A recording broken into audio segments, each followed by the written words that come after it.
Angin bertiup kencang merindangkan pepohonan dan menyapu dedaunan-dedaunan kering yang sudah terkapar di atas tanah. Suara-suara burung hantu terdengar saling bersahutan. Malam begitu mencekam. Seorang laki-laki parubaya mempercepat langkahnya ketika mendengar suara samar jeritan perempuan yang sedang kesakitan di dalam rumah tua yang ia lewati. Hentikan! Kumohon! Plak! Kau pendusta Mariko! Kau mengkhianatiku!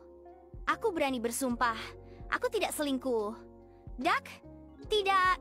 Tangisan dan jeritan itu terdengar semakin histeris. Setiap tangan dingin itu mendarat di wajahnya. Memar-memar di sekitar wajah dan darah yang keluar dari hidung dan telinga gadis berseragam sekolah itu. Gadis itu mencoba bangkit, namun laki-laki yang juga berseragam sekolah itu terus mendorongnya hingga kepalanya beberapa kali membentur tembok rumah tua yang sudah pecah-pecah itu. Keduanya terdiam. Gadis itu masih menangis terseduh-seduh, sedangkan laki-laki itu mengepalkan kedua tangan kuat-kuat seolah menyiapkan energi baru untuk menyiksa Mariko lagi. Dan dengan kesakitan yang begitu parah, Mariko melarikan diri. "Hei, mau kemana kau?" teriak laki-laki itu dan langsung mengejar Mariko. Mariko sambil menjerit-jerit mencoba berlari dengan langkah tertati-tati. Mariko berlari ke jalan perkotaan. "Tolong!" pekik Mariko. Laki-laki itu nampak kaget takut dirinya ditangkap polisi dan akhirnya hanya melihat Mariko dari kejauhan. Mariko yang berlari ke stasiun kereta bermaksud meminta tolong kepada orang-orang di sana, namun tak kuat dan ia terjatuh tengkurap di atas rel kereta. "Hei, awas dik!" teriak seseorang tertuju pada Mariko. Namun telinganya menangkap samar. Lama terdengar suara kereta yang khas. Mariko masih terjaga di sana. Orang-orang mulai ricuh meneriaki Mariko. "Hei, awas! Keretanya sudah dekat!" "Awas!" Suasana tegang. Kekasih Mariko tak bergerak dengan mulut membentuk huruf O. Krek! Kereta menabrak tubuh Mariko dan menghancurkan tulang-tulang punggungnya yang terdengar seperti kerupuk yang terinjak. Darah segar pun memuncrati sebagian gerbong kereta. Tubuhnya terbagi dua. Pemandangan yang sangat mengerikan dan baru pertama kalinya di tempat itu. Semua orang menjerit ketakutan. Kekasih Mariko pun berlari. Tahun 2014. Gadis berseragam sekolah itu nampak duduk-duduk santai sambil membaca buku menunggu kereta datang. Rupanya, ia baru di kota Tokyo. "Ohayu gozaimasu." Suara mungil yang manis terdengar menyapa dengan ceria. "Ohayu," balas gadis itu ramah dengan suara yang lebih dewasa. "Kau baru ya di sini?" tanyanya sembari duduk di samping gadis baru itu. "Iya, aku dari Okinawa, namaku Kojima," jawabnya dengan senang hati. "Halo, aku Michi," ucapnya sembari menjulurkan tangan. Kojima langsung menerima tangan Michi. Rupanya, Kojima merasa sangat senang memiliki teman baru di tempat tinggal yang baru. Keduanya berpandangan sambil tersenyum. "Menunggu kereta juga ya?" tanya Michi. "Iya." Michi manggut-manggut. Tak lama, terdengar suara kereta yang memperlambat jalannya dan berhenti tepat di hadapan kedua gadis manis itu. Michi dan Kojima segera memasuki gerbong paling depan disusul dengan penumpang lainnya. Michi dan Kojima duduk bersebelahan. Suasana hening. Kau baru pertama kali naik kereta ya?" tanya Michi menebak-nebak. "Iya, bagaimana kau tahu?" Kojima terheran-heran. Fu, hanya menebak." Hening, Kojima melihat-lihat sekitarnya. Sedangkan Michi mengeluarkan iPod-nya dan mendengarkan MP3 dari earphone. Kojima melihat lurus ke depan, melihat gerbong yang dilewati kereta yang ia tumpangi. Deg, entah harus percaya pada penglihatannya atau tidak, namun matanya menemukan bayangan samar, seorang gadis berseragam sekolah ngesot di rel yang masih jauh, sambil memegang celurit yang penuh bercak darah. Namun dengan keadaan, tubuh terpisah, jantung Kojima serasa berhenti berdetak. Matanya refleks dipejamkan, dan ketika perlahan ia membuka mata, bayangan aneh itu sudah lenyap. "Ohayu Minaah," sapa gadis rambut kuncir dua itu dengan ceria pada semua orang. "Michi," semuanya menjawab dengan serentak. "Ohayu." "Michi, siapa teman barumu ini?" bisik seorang murid laki-laki yang terlihat sudah akrab dengan Michi. "Kenalkan, ini Kojima." "Hai Kojima, aku Hiraru," ucap laki-laki itu sembari menjulurkan tangan. Kojima segera menerima tangan Hiraru. "Hai, aku Kojima," jawab Kojima manis. "Hiraru, kami masuk dulu ya." Michi pun berlalu dengan Kojima. Hiraru diam-diam memperhatikan Kojima yang berjalan cepat memunggunginya. Michi dan Kojima duduk santai sembari melihat anak laki-laki yang sedang main basket di lapangan. Kojima, apa? Tadi kau kenapa di kereta? Nada Michi terdengar serius. Deg? Kojima tak menjawab. Michi menoleh ke arah Kojima. Kau sudah tahu mitos teke-teke. Teke-teke? Bisik Kojima mengeritkan kening. Teke-teke itu hantu penunggu kereta api. Konon dia adalah seorang gadis sekolahan yang tertabrak kereta yang sedang melaju pada sekitar tahun 80-an. Dan tubuhnya terbagi menjadi dua. Deg, dan mitosnya arwah penasaran gadis itu berjalan menyeret tubuhnya sambil membawa celurit. Dan ketika ia jalan berbuih, teke-teke. Dan jika seseorang bertemu dengannya di malam hari dan tak sempat lari, maka teke-teke akan memotongnya dengan celurit itu menjadi dua bagian seperti dirinya. Lanjut Michi dengan nada dihoror-hororkan. Seluruh tubuh Kojima terasa menyusut. Keringat dingin mulai membasahi tubuhnya. Kembali otaknya memutar kejadian di kereta tadi. Napasnya menjadi ngos-ngosan. Kau kenapa? Tanya Michi tertawa sekilas. Kojima terlihat menelan ludah dan mengatur napas. Tidak apa-apa, jawabnya singkat. Kau percaya mitos itu? Michi menatap mata Kojima. Haha, aku sendiri tidak percaya. Ah sudahlah, aku tak pernah melihatnya. Jadi aku tak percaya. Kembali jantung Kojima berdetak cepat. Michi memisingkan mata. Kojima langsung membuang muka seolah menyembunyikan sesuatu. Senja itu nampak begitu mendung. Awan yang hitam seolah berat menahan air hujan. Kojima dan Michi berjalan menuju stasiun kereta untuk pulang. Tiba-tiba Kojima merasa ada yang aneh dengan perasaannya. Kojima memperlambat langkahnya seolah tak mau cepat sampai di stasiun kereta. Michi, kita pulang naik taksi saja ya, ajak Kojima tiba-tiba. Kenapa? Bukannya rumah kita jauh? Naik kereta itu lebih cepat.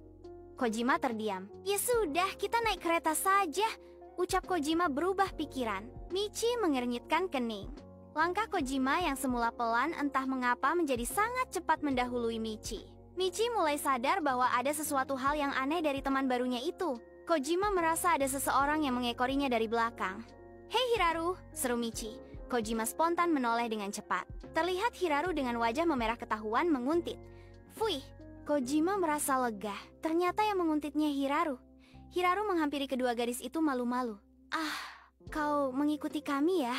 Goda Michi yang membuat pemuda bermata sayu itu semakin malu.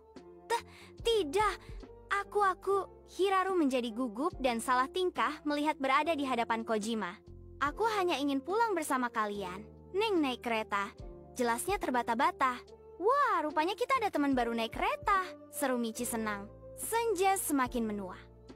Ketiga remaja itu nampak duduk-duduk di bangku menunggu kereta. Ketiganya terlihat gelisah. Yang dua merasa gelisah karena takut kehujanan dan yang satu lagi berpikiran lain. Justru ia sama sekali tak memikirkan hujan. Michi melihat jam tangannya. Sudah jam 5:30 dan kereta belum juga datang, keluhnya. Iya, bagaimana jika kita kemalaman? Sambung Hirari. Dek, mendengar kata malam, jantung Kojima kembali berdetak cepat. Ia tak sanggup melihat ke arah rel kereta dan ia hanya menunduk ke bawah dengan mata terpejam kuat. Tanpa ia sadari, Michi dan Hiraru menatapnya heran. Senja kini berganti malam. Suara jangkrik dan burung hantu terdengar bersahutan. Namun kereta yang mereka tunggu tak kunjung datang. My God, apa kita harus bermalam di sini? Pekik Michi semakin kehilangan kesabaran. Tanpa disengaja, kening Kojima mengkerut melihat orang-orang berkerumun ramai-ramai di seberang jalan yang jauh di sana. Michi. Kojima menyenggol-nyenggol lengan Michi dengan tatapan masih lurus ke kerumunan orang-orang itu. Apa? Lihat, orang-orang itu mengerumuni apa? Sepertinya ada yang kecelakaan, ucap Hiraru memfokuskan pandangannya. Ayo kita ke sana, ajak Michi yang langsung berdiri dari duduknya. Michi berlari menuju kerumunan itu. Kemudian Kojima dan Hiraru mengikuti dari belakang. Permisi, Michi mencoba masuk ke dalam kerumunan tersebut. Kojima menjerit histeris. Menyaksikan pemandangan tersebut, dilihatnya seorang wanita tergeletak dengan keadaan mengenaskan. Bersimbah darah dengan tubuh terbagi dua. Sedangkan Michi dan Hiraru nampak tak terlalu kaget dan sudah biasa melihat hal itu. Kojima langsung berlari terbirit-birit. Ngapa kalian tidak takut? Napas Kojima terputus-putus dengan keringat bercucuran. Keduanya terdiam. Jawab, desak Kojima. Tak lama kemudian, kereta pun datang dan berhenti tepat di depan mereka. Aku tidak mau naik kereta. Tempat ini gila. Kojima, lalu kau pulang sendiri? Tanya Michi sambil memegangi kedua lengan Kojima. Sekali ini saja, besok kita naik taksi, bujuk Michi. Hati Kojima pun perlahan luluh. Di dalam kereta, sepanjang perjalanan mata Kojima tak mampu terbuka. Dadanya berdegup semakin cepat, namun Michi dan Hiraru nampak tenang-tenang saja. Teki, Teki, Teki, Teki, teke, teke, teke, teke, teke, teke, teke. Suara apa itu? Spontan Kojima menutup telinganya dengan jari sambil menangis. Namun anehnya seolah hanya Kojima yang mendengar suara gaib itu. Michi yang duduk di sampingnya kaget dan khawatir melihat Kojima dan langsung memeluknya. Sepertinya Michi tahu apa yang terjadi. Sementara Hiraru yang duduk di jok seberang sana hanya melirik dengan tatapan penuh arti. Mata Kojima seolah dipaksa untuk terbuka. Rasa ingin kencingnya semakin tak dapat ditahan lagi, dan itu sangat mengganggu. Kojima terpaksa bangun dari tempat tidurnya dan menyalakan lampu. Diliriknya jam dinding yang ternyata masih menunjukkan pukul 1.00 dini hari. Kojima berjalan sempoyongan menuju kamar mandi dengan mata setengah terbuka. Krit! Dibukanya pintu kamar mandi dengan perlahan. Tiba-tiba mata Kojima dibulatkan. Hidungnya merasa mencium sesuatu, dan itu tercium sangat amis seperti amis darah yang sudah busuk. Kojima mengendus-endus sembari mencari-cari asal bau itu. Ia langsung berpikir bahwa ada tikus mati di kamar mandinya, namun tak kunjung ketemu. Rupanya bau itu menghilangkan rasa kantuk Kojima walau belum sempat cuci muka. Bau apa ya? Gumam Kojima semakin bingung. Kojima terus mencari-cari asal bau itu sampai-sampai ia lupa tujuannya ke kamar mandi untuk apa. Kubrak, deg! Kojima spontan menoleh dengan cepat ke arah suara itu. Nampak sebuah tulang penuh darah tergeletak di lantai kamar mandi. Seluruh tubuh dan jantung Kojima bergetar hebat sampai-sampai ia tak mampu berteriak. Kojima bermaksud berlari, namun kakinya tergelincir dan terjatuh. Ah! Kojima berteriak histeris sejadi-jadinya ketika menoleh ke belakang. Wujud itu kembali ia lihat. Wujud gadis dengan tubuh terbagi dua dan tangan menggenggam sebuah celurit bersimbah darah segar. Michi berjalan lunglai sambil menundukkan kepala, pikirannya melayang entah kemana. Tiba-tiba seseorang menyapanya. Ohayo Michi. Rupanya Michi sudah kenal suara itu. Ohayo Hiraru. Jawabnya malas tanpa menoleh orang yang menyapanya. Hei, kau kenapa? Tak biasanya murung begitu. Kojima mana? Justru itu. Aku sendiri tak tahu Kojima di mana. Mungkin hari ini dia tidak naik kereta. Kojima, panggil seorang wanita parubaya yang langsung masuk ke kamar anaknya itu. Kojima, apa yang kau lakukan? Serunya kaget. Kojima yang seharusnya berangkat sekolah malah mengemasi barang-barangnya ke dalam koper sambil menangis. Kojima, kamu kemana? Mama semakin panik dan bingung. Aku mau pulang ke Okinawa, Mah. Aku tidak mau mati. Jawabnya ngelantur seperti orang kehilangan akal sehat. Maksud kamu apa? Kita baru pindah. Aku tidak mau bertemu hantu itu lagi. Hantu?